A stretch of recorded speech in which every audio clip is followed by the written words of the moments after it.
जय हिंद। देखिए, आजादी के बाद पहली बार किसी महिला को फांसी लगने जा रहा है।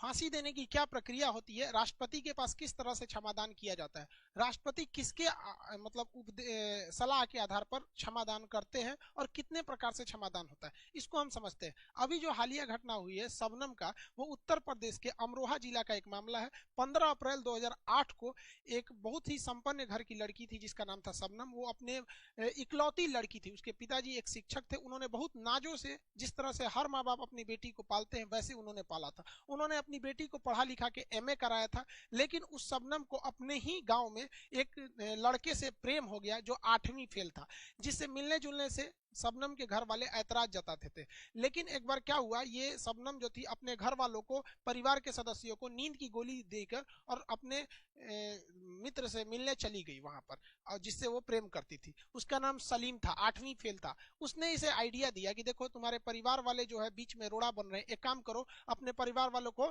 मार डालो। अब वो शबनम उसकी बात सुन ली, और वो उसका सलीम जो था कहा कि हम चले जाते हैं, तुम एक काम करना, मार देना, उसके बाद खुद शोर मचाना कि कोई मार के चला गया। शबनम आके देखी कि जो लोगों को नींद की गोली दी है वो सारे के सारे लोग अभी सोए हुए हैं। इसने अपने परिवार में 7 लोगों का कुल्हाड़ी से मार मार कर हत्या कर दिया। इसमें उसने अपने माँ बाप, 2 भाई, उनकी एक पत्नी यानी भाभी, एक भतीजा, एक मौसी की लड़की, 7 लोगों का निर्मम हत्या कर दिया अपने प्रेम के चक्कर में। बारे ऐसा प्रेम, लातना मारो ऐसा प्रेम को। उसके बाद होशियारी देखिए, अपने आप को बहुत होशियार समझती है। उसने क्या किया, हल्ला करने लगी कि मेरे घर में मर्डर हो गया, हत्या हो गया। पुलिस आई, जांच करने लगी, तो पुलिस को पहले लग रहा था कि कोई बहुत बड़ा हत्यारा होगा जो मर्डर करके चला गया होगा, क्योंकि कोई भी एक महिला इतने निर्मम हत्या नहीं कर सकती है। लेकिन बाद में जब जांच हुआ शबनम का, तो शबनम प्रेग्नेंट निकली। अब शबनम की शादी नहीं हुई थी, प्रेग्नेंट निकली, तो सीधा बात चला जाता है। बाद में शबनम ने खुद ही कबूल कर लिया कि उसने अपने बॉयफ्रेंड के बहकावे में आके मतलब उसने ऐसी हत्या किया है। शबनम का अभी एक बेटा भी है जो सलीम का, ये मतलब ताज उसका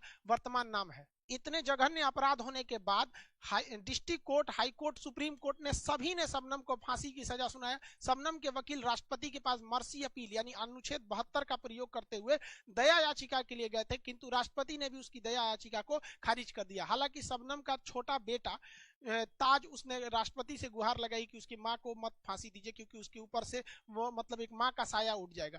लेकिन भाई जघन्य अपराध करेंगे, आपको छोड़ने का मतलब समाज में एक गलत संदेश जाएगा। तो शबनम को मथुरा जेल में फांसी देने की पूरी तैयारी हो चुकी है। फांसी देने वाला रस्सी बक्सर से आता है। फांसी देने से पहले उतने ही वजन का पत्थर को एक बोरे में रख के लटकाया जाता है, जिससे कि पूरी तरह से रिहर्सल हो।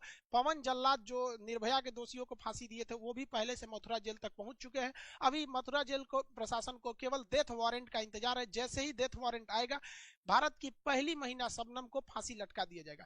अब ये जो मर्सी अपील होती है, इसे किया कैसे जाता है, इसे समझते हैं हम लोग। हमारे संविधान का अनुच्छेद 72 जो होता है, वो राष्ट्रपति को यह पावर देता है कि वो क्षमादान कर सकते हैं। लेकिन यह क्षमादान जो होती है वो टोटली गृह मंत्रालय के अंडर में होती है। एग्जाम में ये क्वेश्चन याद रखिएगा, होम मिनिस्ट्री इसमें महत्वपूर्ण भूमिका निभाती है। यह क्षमादान 5 तरीके से होता है। अगर आप यूपीएससी या फिर पीसीएस लेवल का एग्जाम देते हैं तो ये जरूर याद रखेंगे, 5 कैटेगरी। अदरवाइज छोटा मोटा एग्जाम में तो राष्ट्रपति की क्षमादान शक्ति किसमें है, तो आर्टिकल 72 में, यही बहुत है। पहला होता है क्षमा यानी पार्डन। देखिए, ये सबसे पावरफुल चीज होता है। जब कभी भी राष्ट्रपति गृह मंत्रालय के मतलब सलाह पर, अब हम बार बार नहीं बोलेंगे कि गृह मंत्रालय के सलाह पे, आप समझ जाइएगा कि जब भी डिसीजन लेंगे तो गृह मंत्रालय के सलाह पर लेंगे। तो जब कभी भी राष्ट्रपति कितना भी बड़ा अपराध या कितना भी छोटा अपराध को पूरी तरह उसको माफ कर देते हैं और कहते हैं तुम चले जाओ, तो उसे कहते हैं पार्डन या क्षमा। इसके बाद वो व्यक्ति एक नॉर्मल हो जाता है, आम आदमी हमारी और आपकी तरह हो जाता है। ये इतना पावरफुल होता है कि किसी व्यक्ति के खिलाफ अभी मुकदमा चल ही रहा है, चाहे वो हाई कोर्ट हो या सुप्रीम कोर्ट हो या डिस्ट्रिक्ट कोर्ट में, वो मुकदमा चलने के दौरान भी राष्ट्रपति कह सकते हैं कि नहीं नहीं, इसे हम सजा से मुक्त करते हैं। तो ये ही चीज याद रखेंगे, इसमें पूरी तरह कंप्लीटली माफ कर दिया जाता है, अंडर ट्रायल में भी माफ कर दिया जाता है। ये सबसे पावरफुल होता है। तो पहला हो गया क्षमा। दूसरा जो होता है लघुकरण, इंग्लिश में इसे कम्यूटेशन कहते हैं। लघुकरण में क्या होता है कि सजा का जो नेचर होता है उसे बस बदला जाता है, लेकिन सजा की टाइमिंग को नहीं चेंज किया जाता है। इस बात को हमेशा ध्यान रखिएगा, इसमें केवल नेचर चेंज किया जाता है। जैसे किसी को 10 साल कठोर सजा है, कठोर सजा का मतलब जेल में आपसे कठोर काम करवाया जाएगा। तो किसी को अगर 10 साल कठोर सजा है और राष्ट्रपति को लगता है वो गया राष्ट्रपति से दया याचिका करने के लिए, तो राष्ट्रपति को उचित लगेगा कि भैया इसको माफ नहीं करने लायक है, बहुत खतरनाक अपराधी है, तो राष्ट्रपति यदि उस पर लघुकरण यानी कम्यूटेशन कर देंगे तो उसकी 10 साल की सजा 10 साल ही रहेगी, बस उसका क्या बदलेगा, नेचर बदलेगा। तो कठोर से वो साधारण कारावास में हो जाएगा, यानी 10 साल कठोर कारावास को 10 साल के साधारण कारावास में बदल दिया, यानी टाइमिंग में कोई चेंजिंग नहीं हुआ, केवल उसका नेचर यानी प्रकृति बदल गई, तो उसे कहते हैं हम लोग लघुकरण।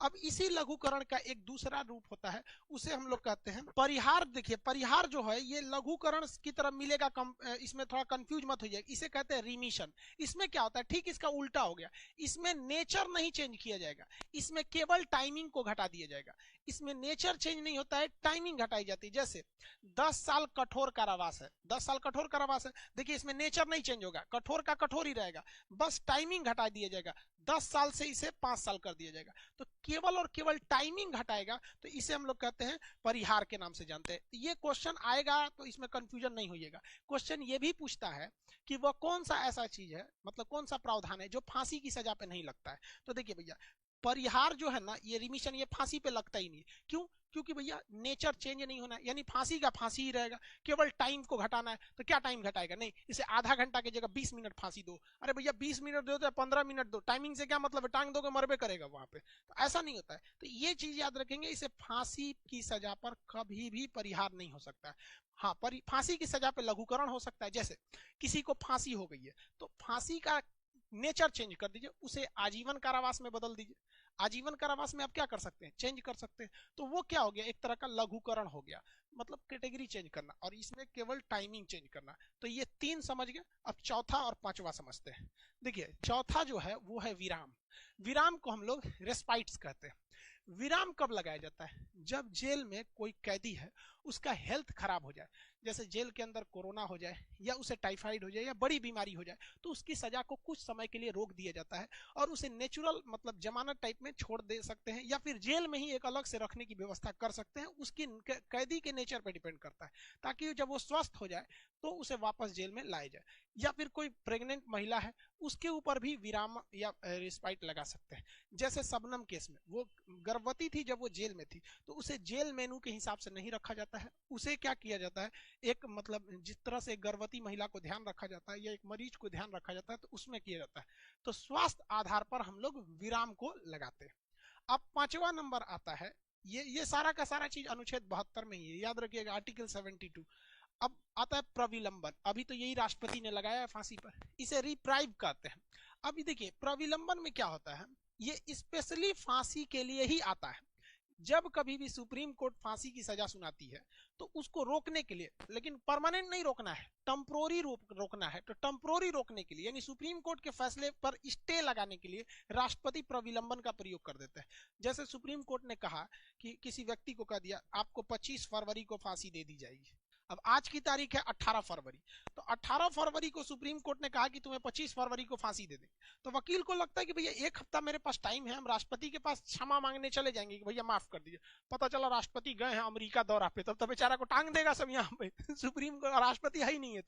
तो ऐसे कंडीशन में राष्ट्रपति क्या कर जाते हैं, प्रविलंबन कर देते हैं कि भाई साहब एक काम करो, अभी इसकी फांसी की सजा को रोक दो, हम अपना दौरा निपटा के आएंगे या फिर काम हम निपटा के आएंगे, फिर हम इसकी फाइल देखेंगे, फिर हम कहेंगे कि इसे माफ किया जाता है या नहीं। और जब हम कह देंगे नहीं, इसे नहीं माफ करते हैं, जैसे अभी के इसके फांसी की सजा पर अभी भी रोक है, जो शबनम है उसे कहां फांसी दिया गया, हाँ कंफर्म है कि फांसी देना है, लेकिन उस पर रोक लगा हुआ है, किसी को डेट नहीं पता, हिंदुस्तान में किसी को नहीं पता है, क्योंकि उसके ऊपर अभी क्या लगा हुआ है, प्रविलंबन। राष्ट्रपति ने रोका हुआ है कि जब तक मेरा प्रविलंबन है तब तक फांसी नहीं लग सकती। अब राष्ट्रपति क्या करेंगे, प्रविलंबन हटा लेंगे, तब सुप्रीम कोर्ट एक डेट डिसाइड कर देगी, भैया इस डेट को इसको टांग दो, टांग दो, ससुरी बहुत कूद रही थी, टांग दिया जाएगा, मर जाएगी वहां पे। तो आप ये 5 टाइप का कैटेगरी समझ गए। ये सारा का सारा पावर राष्ट्रपति को अनुच्छेद 72 के तहत मिला था। लेकिन राज्य का जो मुखिया होता है वैधानिक हिसाब से, संविधान के हिसाब से, वो राज्यपाल होता है। तो राज्यपाल को भी ये सारी शक्तियां मिली होती हैं, बट आर्टिकल अंतर याद रखेंगे, वो 161 के तहत मिलता है। तो राज्यपाल 161 के तहत क्षमा कर सकता है और राष्ट्रपति 72 के तहत। दोनों में अंतर क्या है, राष्ट्रपति किसी भी तरह की सजा को माफ कर सकता है जिसमें इंक्लूड है फांसी भी। राज्यपाल जो है सब सजा माफ कर सकता है, लेकिन फांसी की सजा को माफ नहीं कर सकता है। राष्ट्रपति जो है, क्योंकि वो तीनों सेनाओं का अध्यक्ष होता है, यानी तीनों सेनाओं के सबसे ऊपर राष्ट्रपति है, इसलिए कोई सेना का न्यायालय है जिसे कोर्ट मार्शल कहा जाता है, उसने कोई सजा सुना दिया किसी फौजी को कि तुमने नियम तोड़ा है, हम तुम्हें 10 साल की सजा सुनाते हैं, तो राष्ट्रपति उसकी सजा को भी माफ कर सकता है। बट राज्यपाल, सेना के मामले में राज्यपाल को कोई पावर ही नहीं है, इसलिए राज्यपाल फांसी की सजा और सेना के न्यायालय में हस्तक्षेप नहीं कर सकते। अब यूएसए का कानून देखिए, अमेरिका के कानून में जो राष्ट्रपति है, अभी जो बाइडेन है, जो बाइडेन भी किसी भी सजा को माफ कर सकते हैं, लेकिन जो बाइडेन भी अमेरिका के राष्ट्रपति, सेना ने अगर किसी फौजी को सजा सुना दिया, अमेरिका के किसी फौजी को सुना दिया कि कर्नल ने, तुमने अपने सीनियर का आदेश नहीं माना, तुम्हें 10 साल की सजा, तो उसमें राष्ट्रपति कुछ नहीं कर सकते। यानी यहां तो आपको दिख ही रहा है कि राज्यपाल से ज्यादा पावर राष्ट्रपति को, और भारत के राष्ट्रपति का पावर अमेरिका के राष्ट्रपति के पावर से ज्यादा है। किस मैटर पे? मतलब सजा माफ कराने के मैटर पे। तो अनुच्छेद 72 में 5 प्रकार की क्षमा समझ में आ गया आप लोग को। रही बात शबनम की, तो शबनम की फांसी लगना एकदम फिक्स है, और सारी लड़कियों को कहते हैं देखो भाई साहब, माँ बाप के सिवा कोई अपना नहीं होता है, बिना किसी स्वार्थ के उंगली पकड़ के चलना सिखाते हैं, और किसी दूसरे 6 महीना के प्यार के चक्कर में माँ बाप को कोई मार दिया।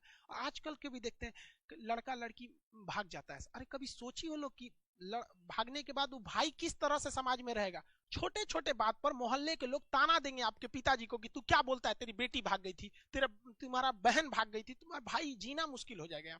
आपको क्या लगता है कि दो दिन का लड़का कॉलेज ट्यूशन स्कूल में मिलता है, आपका जिंदगी भर साथ निकालेगा? बस एक बार कहिए ना कि हमको कोई प्रॉब्लम आ गई है, मेरे किडनी में पथरी हो गया है, प्लीज हमें ऑपरेशन कराना है, 50,000 रुपए का इंतजाम करा दो, कैसे भी एक महीने के अंदर सब प्यारा का आपका होश ठिकाने आ जाएगा, सब प्यार का होता है। लेकिन जिस बाप के घर में 50,000 रुपए नहीं है ना, वो अपने आप को भी बेच देगा, लेकिन आपके लिए वो करके देगा। लड़कियों को 2-4 बात लड़के बोल देते हैं कि मुझे तुम्हारा साथ जिंदगी भर नहीं चाहिए, बस जब तक तुम्हारा साथ है तब तक ही जिंदगी चाहिए। लड़की खुजा रही है, वाह वाह वाह भाई शाहजहां है मेरे लिए, तो ताजमहल बनवा देगा, घंटा बनवा रहा है तो रहिए यहाँ पर। और माँ बाप को भी कहते हैं अपने लड़कियों को स्पेशली, भाई देखिए भारत का समाज पुरुष प्रधान है, यहाँ लड़का 10 गलती करता है तो लोग नहीं खोजते हैं, लड़की एक गलती करने लगती है तो सब खोजने लगते हैं उसको, ऐसे की ऐसे। तो माँ बाप को भी सही चाहिए, उनकी लड़की को भेजेंगे अपनी पढ़ने, जा पटना जा पढ़ लो, दिल्ली जा पढ़ो, आएगी तो देखिए यार वाह कितना अच्छा हाथ में घड़ी है, 2000 का घड़ी है। मम्मी पूछेगी कहाँ से घड़ी ली बहू? तो मेरी सहेली गिफ्ट की है। सहेली गिफ्ट की है उसको? इतना पैसा रखा हुआ है सहेली को? इग्नोर करते हैं माँ बाप भी वहां पर। और जिस दिन घड़ी में तो पापा की लड़की परी लगेगी, और जिस दिन उड़ेगी तो पाप कहेंगे भाग गई लो हमारा बेटी। अरे शुरू से ध्यान दीजिए वहां पर, यहाँ पे। अरे यहाँ तो लड़का लड़की घर जाता है तो रास्ते में अपना चैट डिलीट करके जाता है, मोबाइल है यहाँ पे।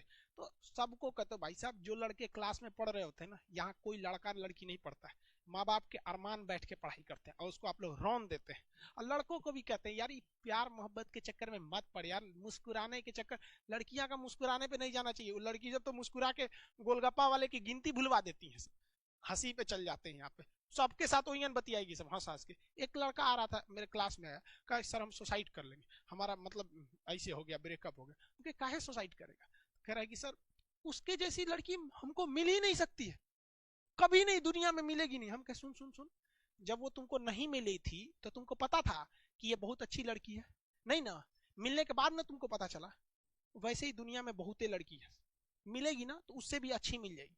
ऐसा नहीं कि ताजमहल से अच्छी कोई बिल्डिंग नहीं बनी, सब चीज होता है। लेकिन देखो भाई 75 आएंगे 75 जाएंगे, जिंदगी भर साथ वही देगा जो पापा खोज के लाएंगे। लड़का उड़का ब्रेकअप के चक्कर में, सीबीएसई वाले लड़कों का ना ब्रेकअप होता है ना तो अपना नस काट लेता है, और हिंदी मीडियम वालों का ब्रेकअप होता है तो पहाड़ काट देता है। वहां पे देखिए माझी को पहाड़े काट दिया वहां पे। तिरिया चरित्र पुरुषस्त्र भागम दैवो न जाना को तो मनुष्यम, एक औरत का चरित्र और पुरुष का तकदीर भगवान को भी नहीं पता होता है। तो भाई लड़का लोग मन लगा के पढ़ाई करो, लड़की लोग भी भैया पढ़ाई लिखाई करो, अच्छा से घर द्वार रखो, माँ बाप का नाम रोशन करो। ऐसा मत काम करो कि अगले दिन न्यूज बन जाए तुम्हारे लिए और माँ बाप का नाम शर्म से डूब जाए। आई होप आप राष्ट्रपति की क्षमादान शक्ति वगैरह समझे होंगे और लड़का लड़की पढ़ाई पे ध्यान देंगे। मिलेंगे नेक्स्ट क्लास में। जय हिंद।